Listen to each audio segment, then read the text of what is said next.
Warahmatullahi wabarakatuh.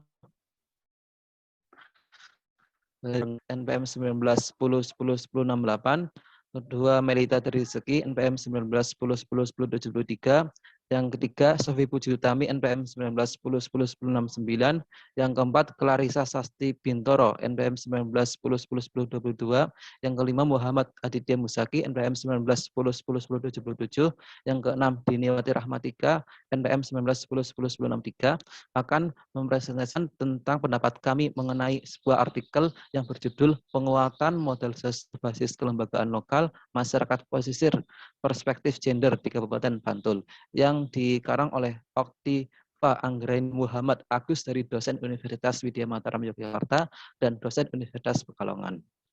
Menurut pendapat saya mengenai artikel tersebut, Kabupaten Bantul memiliki potensi yang strategis bidang sosial, ekonomi, dan budaya. Data empiris menunjukkan bahwa kelompok yang terdapat di desa pesisir Kabupaten Bantul relatif banyak dan beragam. Tingkat kepercayaan warga relatif tinggi meskipun terhadap orang-orang yang memiliki perbedaan latar belakang sosial, ekonomi, dan budaya. Kemudian warga itu mau diajak berpartisipasi dalam kegiatan bersama. Lebih disebabkan karena kesadaran mereka bahwa kegiatan-kegiatan tersebut itu merupakan kepentingan mereka bersama, kewajiban mereka bersama, dan untuk menumbuhkan rasa kebersamaan di antara warga. Berdasarkan pengalaman pengelolaan di destinasi wisata di pesisir Bantul, oleh adanya menjaga kekompakan di antara pengurus, kuatnya komitmen, dan untuk menjalankan tugas meskipun tanpa materi. Nah, selain itu, adanya ketegasan ketua dalam menegakkan aturan main, sabar menghadap kritik dari masyarakat, bersikap terbuka, transparan, dan menggunakan dana kelompok sesuai tujuan kelompok. Berdasarkan data empiris di lapangan, aktivitas perikan dan kelautan yang dilakukan oleh laki-laki dan perempuan di desa pesisir Kabupaten Bantul itu menyebabkan timbulnya relasi gender yang tidak seimbang. Dan kemudian penyampaian pendapat oleh Merita Triseki. Silakan. Menurut pendapat saya, berdasarkan kasus tersebut bahwa masyarakat pesisir yang memiliki keterbatasan sumber daya fisik dan ekonomi, maka modal sosial dalam bentuk rasa percaya dan norma timbal balik dimanfaatkan untuk memperoleh kedua sumber daya tersebut untuk kegiatan penangkapan ikan. Dalam hal ini, modal sosial bermanfaat karena menurunkan harga transaksi. Di Bantul sendiri, ketersediaan kelompok dan jejaring kerja relatif banyak dan beraneka ragam, yang berarti tidak sulit bagi pesisir Bantul untuk menjaring kepedulian dari berbagai pihak bagi pengembangan pengelolaan sumber daya kelautan. Selain itu, kepercayaan dan solidaritas, akal kolektif dan kerjasama, dan peranata dan nilai-nilai lembaga masih dijunjung tinggi oleh masyarakat setempat. Hal ini membuat saya sangat bangga kepada masyarakat Bantul karena di antara kesibukannya mereka masih meluangkan waktu untuk sekedar berkumpul dan menyapa. Namun kecenderungan untuk berhubungan dengan orang-orang yang dengan latar belakang yang setara hingga akses terhadap permodalan, informasi dan teknologi dan pasar terbatas, terutama pada nelayan wanita. Aktivitas perikanan dan kelautan yang dilakukan oleh laki-laki dan perempuan di desa pesisir Kabupaten Bantul dengan segala akses dan kontrol yang menyertainya menyebabkan timbulnya relasi gender yang tidak seimbang. Tidak dapat dipungkiri juga bahwa perempuan nelayan berperan penting dalam peningkatan ekonomi keluarga. Karena hal ini sudah terbukti, perempuan nelayan mempunyai potensi yang handal untuk berbisnis, terutama bisnis yang berkaitan dengan produksi perikanan seperti bakul, pengelola ikan, dan kegiatan lain yang sifat kegiatannya bisa dilakukan sehari-hari tanpa mengabaikan pekerjaan domestiknya. Dan dengan demikian, ini saya ingin memberikan solusi dengan mengidentifikasi dan mengurangi hambatan perempuan dalam mendapatkan posisi yang setara dalam kehidupan sosial dan ekonomi, maka dapat meningkatkan taraf hidup masyarakat pesisir. Hasilnya, masyarakat akan memiliki peluang pendapat yang lebih baik. Terima kasih. Itu merupakan penyampaian pendapat dari Sofi Puji Utami. Silakan. Jadi menurut saya, jadi pendapat bahwa artikel tersebut sangat berguna karena menerangkan tentang penjelasan dan studi kasus di Kabupaten Bantul, di mana ketersediaan kelompok dan jejaring kerja di sana banyak dengan saling percaya tinggi dan solidaritas kental. Aksi kolektif dan kerjasama pun berjalan baik dengan penyelesaian musyawarah wawancara pada yang tidak aktif. Hanya saja kelompok wanita kurang terfasilitasi dan kurang dipopulerkan, bahwa penting untuk branding demi kelancaran dari sebuah kelompok, dan wanita sebagai istri pun kurang mendapatkan hak komunikasi untuk menentukan bentuk penjualan, keputusan, dan lainnya. Padahal istri yang benar-benar mengetahui kondisi keuangan rumah tangga mereka. Peran istri kurang dimaksimalkan dalam pemenuhan kebutuhan mereka. Persepsi stereotip gender sangat kental di sana. Menurut saya, harusnya kelompok wanita harus digencarkan lagi, misal dengan penyuluhan dan dari komunitas atau pemerintah. Bahwa peran wanita atau istri sangat bisa diandalkan ketika ia bisa terjun ke sana. Dan tambah pemfasilitasan untuk kelompok, terutama kelompok wanita. Karena sebuah kelompok sosial tertentu gender tersebut harusnya tak menjadi penghambat pemberdayaan atas masyarakat. Seharusnya ada semisal lewat penambahan partisipasi pada suatu kelompok, terutama wanita, untuk memudahkan suatu urusan. Karena ketika ikut suatu kelompok akan ada banyak keuntungan yang kita dapat. Terima kasih. Mungkin itu dari saya. Terima kasih. Selanjutnya itu penyampaian pendapat dari Clarissa Sasti Bintoro. Silakan. Menurut pendapat saya, pada artikel tersebut, tatanan kelembagaan lokal masyarakat, khususnya di pesisir Bantul, lebih banyak berkontribusi pada peran laki-laki di sektor perikanan dan kelautan. Terutama saat analisis gender tersebut tidak hanya membahas peran, tetapi ada persoalan pengambilan keputusan dan pengelolaan sumber daya tersebut. Marginalisasi perempuan masih terlihat pada sektor pembangunan, belum sepenuhnya berpihak pada peran perempuan, sehingga implementasinya terjadi ketimbangan gender. Akibatnya, pengaturan regulasi berbagai program pemberdayaan dan pengelolaan sumber daya berpotensi pesisir tidak optimal dan tidak seimbang. Karakteristik modal sosial menunjukkan kelompok dominan adalah kelompok warga arisan, RT, pengajian, kelompok nelayan, dan kelompok wanita. Hal ini menjadikan di desa pesisir di Kabupaten Bantul berada di lingkungan internal dan terdiri dari masyarakat pemukiman itu sendiri. Maka dari itu, akses ke sumber daya luar menjadi terbatas.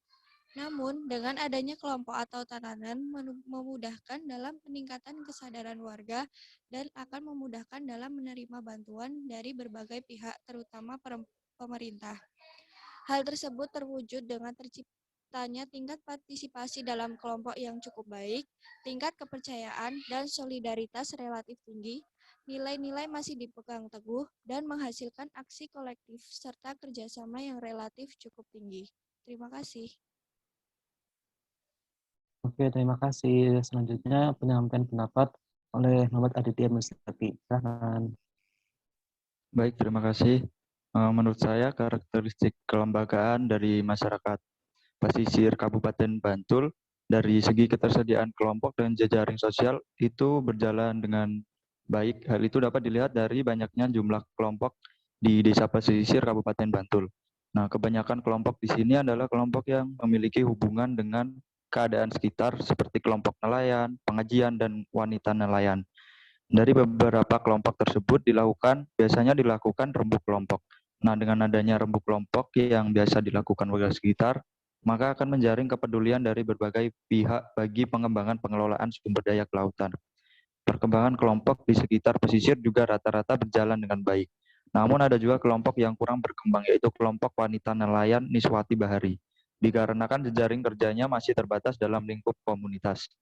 Namun jika merujuk pada aktivitas perikanan dan kelautan yang dilakukan oleh laki-laki dan perempuan di desa pesisir Kabupaten Bantul ini, menyebabkan timbulnya relasi gender yang tidak seimbang.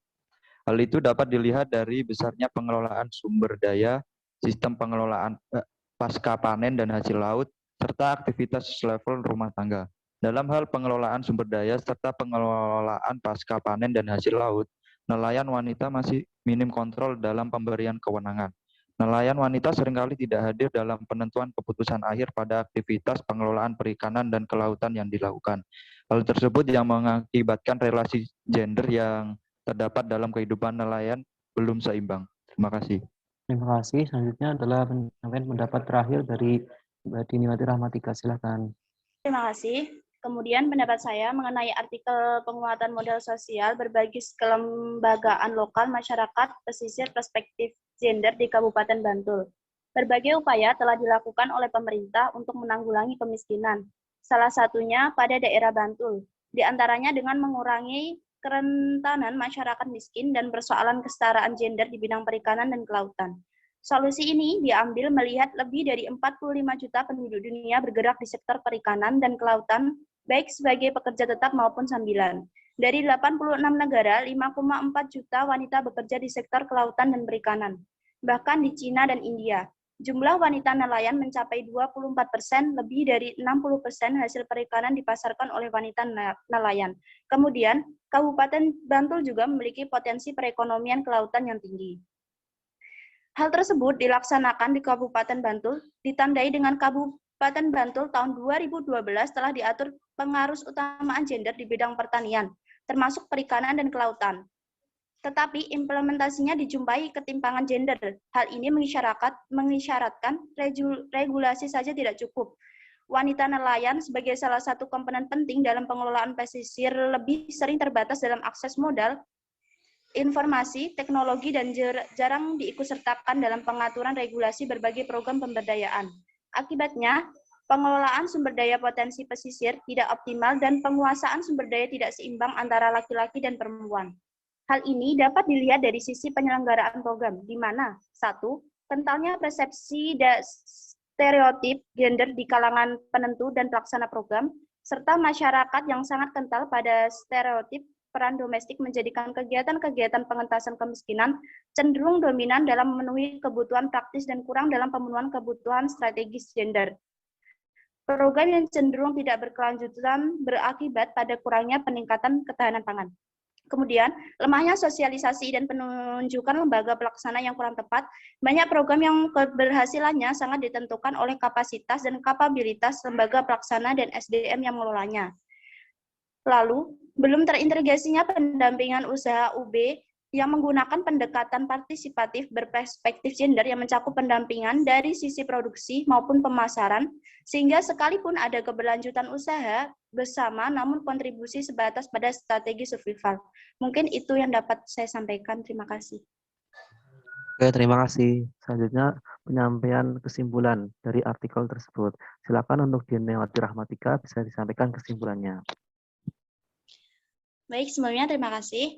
Melihat dari kesimpulan dan saran yang telah diberikan oleh penulis, kemudian berbagai pendapat oleh kelompok kami, saya dapat menyimpulkan yaitu kelompok kami menitik beratkan pada penguatan dari sisi kelembagaan, terutama untuk wanita nelayan, modal sosial yang mendukung pengelolaan destinasi wisata dan pemberdayaan masyarakat pesisir. Dan perlunya isu kesetaraan gender dipertimbangkan dalam penyusunan program kegiatan. Mungkin dapat dilakukan dengan tindakan afirmasi untuk mendorong partisipasi perempuan sebagai anggota dan pengurus kelompok wanita nelayan. Dan kelompok usaha secara proporsional, pendampingan bagi wanita nelayan dalam aspek manajerial, produksi, dan pemasaran. Mungkin itu yang dapat saya sampaikan. Terima kasih. Oke, terima kasih. Demikianlah penyampaian pendapat dari kelompok 6. Kurang lebihnya kami mohon maaf. Sekian. Wassalamualaikum warahmatullahi wabarakatuh.